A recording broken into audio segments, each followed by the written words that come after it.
Baik, kita berdoa. Segala puji syukur hanya bagi Tuhan yang punya hikmat, yang memberi kami kekuatan. Dan saat ini sebelum kami memulai kegiatan kami untuk hari ini, ada firman Tuhan yang kiranya boleh mendasari dalam kegiatan kami. Berkati hamba-Mu dalam nama Yesus. Amin. Shalom. Ya, saya Pendeta Jelita Siti. Masih udah kenal ya? Pernah dengar nggak sih nama saya di sini? Dulu itu saya sering ke sini. Bahkan saya pernah pimpin pujian di acara Natal di gereja ini. Tapi saya lupa tahunnya berapa. Saya juga pernah khotbah di gereja ini. Tapi sudah lama. Ya, dulu masih muda, sekarang udah tua. Baik teman-teman, ada firman Tuhan dari Amsal 2. Ini agak panjang tapi tidak salah kita baca. Amsal 2 ayat 1 sampai ayatnya yang ke-22. Kita membaca bergantian ya. Faedah daripada menuntut hikmat. Hai anakku, jikalau engkau menerima perkataanku dan menyimpan perintahku di dalam hatimu, sehingga kamu memperhatikan hikmat dan engkau mencenderungkan hatimu kepada kepandaian. ya, jikalau engkau berseru kepada pengertian dan menunjukkan suaramu kepada kepandaian, jikalau engkau mencarinya seperti mencari perak dan mengejarnya seperti mengejar harta pedang, maka engkau akan memperoleh pengertian tentang takut akan Tuhan dan pendapat pengenalan akan Allah. karena Allah yang dari hikmat dan ilmunya datang pengetahuan dan kepandaian. Ia menyediakan pertolongan bagi orang yang jujur, menjadi perisai bagi orang yang tidak bercela lakunya. Sambil menjaga jalan-jalannya, menjaga orang-orangnya yang setia. Maka engkau akan mengerti tentang kebenaran, keadilan, dan kejujuran, bahkan setiap jalan yang baik. Karena hikmat akan masuk dalam hatimu dan pengetahuan akan menyenangkan jiwamu. Kebijaksanaan akan memelihara engkau, kepandaian akan menjaga engkau. Supaya engkau lepas dari jalan-jalan dari orang-orang yang melakukan kejahatan. Dari mereka yang meninggalkan jalan yang lurus dan menempuh jalan yang gelap, Yang suka melakukan kejahatan, seorang-orang karena menipu sia-sia. yang berliku-liku jalannya dan yang sesat perilakunya. Supaya engkau lepas dari perempuan jalan, dari perempuan yang asing, yang jijik perkataannya. Yang meninggalkan teman hidup masa mudanya dan melupakan perjanjian Allahnya. Sesungguhnya rumahnya hilang tenggelam dalam maut, jalannya menuju ke Allah. Segala orang yang datang kepadanya tidak balik kembali dan tidak mencapai jalan kehidupan. Sebab itu tempuhlah jalan yang baik dan lihatlah jalan yang benar. Sama-sama. Karena orang jujurlah akan mendiami tanah, dan orang yang bercela yang akan tetap tinggal di situ. Tetapi orang fasik akan dipunahkan dari tanah itu, dan pengkhianat akan dibuang dari situ. Bapak Ibu, teman-teman semua yang dikasihi oleh Yesus Kristus, sesungguhnya kita ini bukan guru sekolah minggu yang baru, benar ya? Apalagi Wahyu bukan yang baru, ya kan? Nah, dari perjalanan kita sebagai guru sekolah minggu, kita memang perlu metode, betul ya? Kita perlu dengan bahan ajar yang lain. Apalagi dengan teknologi sekarang, untuk kita mendapatkan alat peraga, untuk kita mengembangkan diri, untuk kita melengkapi terkait dengan panggilan kita, tugas kita sebagai guru sekolah minggu, saya rasa terlalu mudah. Betul ya? Bahkan saya sangat yakin sudah berbagai metode barangkali disampaikan di tempat ini. Ada G4C, apa lagi? G4C pernah ke sini? Oh, belum pernah ya? GMI itu up to date tentang metode-metode pembelajaran. Saya ini pendeta GMI. Hanya saya memutuskan diri untuk ada di lembaga pendidikan. Jadi tidak lagi sebagai gembala di gereja GMI. Tapi saya tahu bahwa di GMI itu biasanya selalu update lah tentang perkembangan metode-metode mengajar di sekolah minggu. Nah, dengan segala apa yang saya pikirkan karena saya dari GMI, termasuk juga orang GMI, pengalaman kita mengajar sekolah minggu dengan teknologi yang canggih hari ini, sesungguhnya apa sih yang kita perlukan? Puaskah kita di sana? Enggak, ya kan? Lalu bagaimana kita bisa sebagai guru sekolah minggu yang paling utama yang harus kita pahami adalah hikmat. Menurut saya dengan segala tadi yang saya sebutkan, kita bisa belajar mencerdaskan diri kita. Kita bisa belajar dengan berbagai metode, pengalaman-pengalaman kita bisa menjadi riset. Ya kan? Oh begini, oh begini. Bahkan anak-anak sekolah minggu kita sudah sampai gede, sudah sampai berhasil. Nah, tapi terus kita harus belajar. Tetapi bicara tentang hikmat, melebihi dari metode, melebihi dari strategi, melebihi dari apapun menurut saya nggak tahu pengalaman kita yang sudah sekian tahun mengajar sekolah ini. Tapi yang perlu terus-menerus kita kita kejar, kita hidupi sebagai seorang pendidik, sebagai seorang pengajar untuk sekolah minggu adalah hikmat. Hikmat itu menurut saya harus menjadi dasar untuk setiap kita sebagai guru sekolah minggu. Karena anak-anak yang terus mereka diperhadapkan dengan teknologi, dengan ilmu pengetahuan yang canggih, wah itu mereka bisa dapatkan di luar sana. Coba sekarang anak-anak gadgetnya lebih hebat dari kita kan? Mereka itu bermain gadget itu jauh lebih pintar dari kita.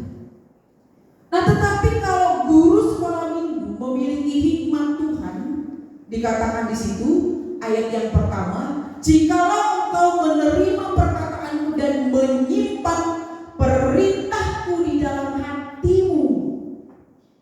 Karena dikatakan bahwa hikmat itu adalah sumber pengetahuan, ayat yang ke-6, karena takutlah akan Tuhan di mana akan memberikan hikmat. Hikmat di mana?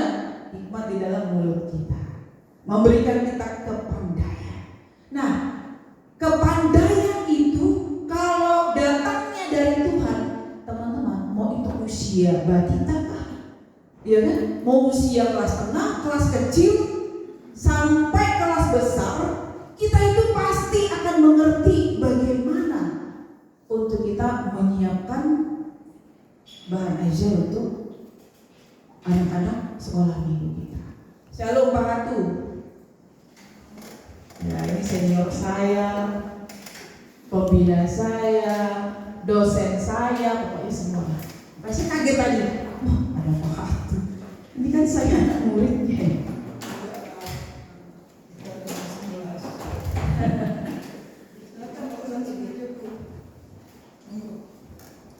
Ya, kita tunggu Pak Ratu dulu.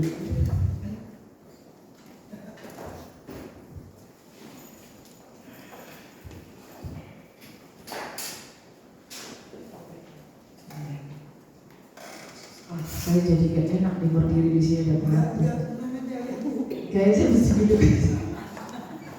Ada Bu Hatu, mereka senior dari saya. Ya, jadi dalam perenungan yang singkat ini bahwa dalam pengalaman saya juga menjadi guru sekolah minggu. Dulu saya aktif sekali guru sekolah minggu. Setelah saya jadi dosen, jadi pendeta, hampir jarang saya diundang sebagai narasumber sekarang. Pas itu untuk pembinaan majelis gitu. Makanya kemarin itu ini saya iakan apa enggak ya? Saya berpikir juga. Ya kan? Karena saya harus merefresh baliknya untuk semua pengalaman di mana saya pernah aktif dalam sekolah minggu. Ternyata memang ada masanya ya. Dulu guru sekolah minggu gitu, penginjilan misi, tahu kan YPPI ya? Pelayanan anak-anak sampai ke kampung-kampung ya kan, itu mah kerjaan saya di Medan. Jadi sangat menyenangkan sebenarnya ada di dunia anak-anak. Nah, tetapi yang saya melihat bahwa kita itu butuhkan hikmat, teman-teman. Hikmat yang datangnya dari Tuhan, di mana dikatakan kalau hikmat itu tersimpan di hati kita, dia akan memberikan kita itu pengetahuan dan kepandaian. Nah, ini kita perlukan sebagai guru sekolah minggu, ya kan? Pengetahuan dan kepandaian, sehingga apa? Bicara kita, bahasa kita, kemudian cara kita itu bisa membuat berbeda, punya daya tarik yang luar biasa. Karena hikmat itu datangnya dari Tuhan, kan?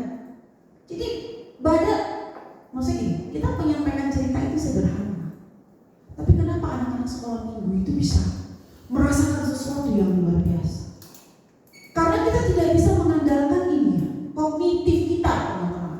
Kadang-kadang kita merasa senior gitu ya, merasa punya pengalaman. Oh, jadi guru sekolah minggu, gampang, bisa guru sekolah minggu gitu aja. Wah, kalau itu yang terjadi, saya nggak tahu anak sekolah minggu merasakan apa dengan kehadiran kita. Jadi hikmat itulah yang harus kita hidupi. Hikmat itulah yang akan menyadarkan kita ini siapa yang kita hadapi. Anak-anak sekolah minggu loh. Jangan pikir tuh anak sekolah minggu orang-orang biasa. Wah, itu mereka adalah masa depan gereja, orang-orang hebat. Jadi kita pun harus mengerti betul kalau yang kita ajar itu adalah orang-orang yang berharga, mereka adalah anak-anak yang luar biasa. Saya juga harus luar biasa. Maka yang diperlukan itu adalah hikmat. Jadi kalau kita baca mulai dari Amsal 2 tadi ayat 1 sampai 22, ada beberapa item keterangan, penjelasan kalau hikmat itu dikuasai, dipegang, dihidupi oleh kita. Bahkan kita dijauhkan dari apa? Jalan yang tidak baik, ya, dan lain sebagainya. Tapi inti saya di situ, bahwa kalau hikmat itu dimiliki oleh kita sebagai pendidik, sebagai pengajar, sebagai guru sekolah minggu, maka kepandaian itu akan Tuhan beri bagi kita. Kepandaian itu yang akan mengupgrade kita, teman-teman. Kita tuh pasti punya banyak cara lah. Karena alat peraga itu bukan satu-satunya membuat anak sekolah minggu tertarik. Nanti salah satunya adalah hari ini yang diminta apa itu? Mengajar dengan menggunakan diam. Ya kan? Jadi hikmat. Dengan hikmat itu kita bisa berperan apa yang menjadi keperluan pada waktu itu. Dengan hikmat yang diberi Tuhan kepada kita sebagai guru sekolah minggu, saya ingin kita akan menjadi orang-orang yang bisa memberikan kekuatan yang hebat. Itu yang harus dipahami, apalagi gereja misi Injil di Indonesia. Back to Bible, pengajarannya itu kan luar biasa ya. Jadi teman-teman, dengan renungan ini kiranya kita semakin terus memenuhi pikiran pengertian kita, yaitu dengan hikmat Tuhan. Walaupun kita dokter, walaupun nanti profesor yang ngajar berdiri di sini untuk sekolah minggu, tetap semua terbatas. Kita ini semua terbatas. Saya juga bukan orang yang ahli untuk sekolah minggu. Tapi kalau kita punya hikmat Tuhan sebagai pendidik, sebagai pengajar, sebagai guru sekolah minggu, yang kita benar-benar sadari akan diri kita, saya yakin semua kita akan jadi orang-orang hebat. Ya, guru-guru yang bisa membawa dampak pengaruh yang besar itu. Nah, makanya guru sekolah minggu itu betul-betul adalah guru yang menurut saya pekerjaan yang luar biasa. Biarlah renungan ini boleh menolong kita supaya Tuhan yang terus memberikan kita kebijaksanaan dan tinggal di hati kita, menyenangkan hati kita. Itu yang dikatakan ayat 10 ayat 12 ya. Dan kebijaksanaan itu akan terus menggiring proses panggilan kita sehingga kita tetap lurus dalam jalan Tuhan dan pelayanan kita menjadi berkat. Amin. Kita berdoa sekali lagi. Bapa di surga, kami bersyukur untuk firman Tuhan dari Amsal 2. Bagaimana hikmat dimiliki oleh setiap kami yang akan membawa pengaruh yang besar, karena Tuhan yang memberi pengetahuan itu kepada kami dan menjadi dasar untuk kami sebagai pendidik, sebagai pengajar, sebagai guru sekolah minggu.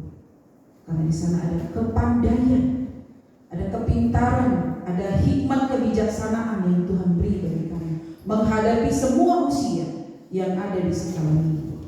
Terima kasih Bapa, hamba-Mu terbatas dengan waktu yang singkat firman Tuhan ini kami refleksikan dalam hidup kami masing-masing sebagai guru sekolah minggu dalam nama Yesus. Amin.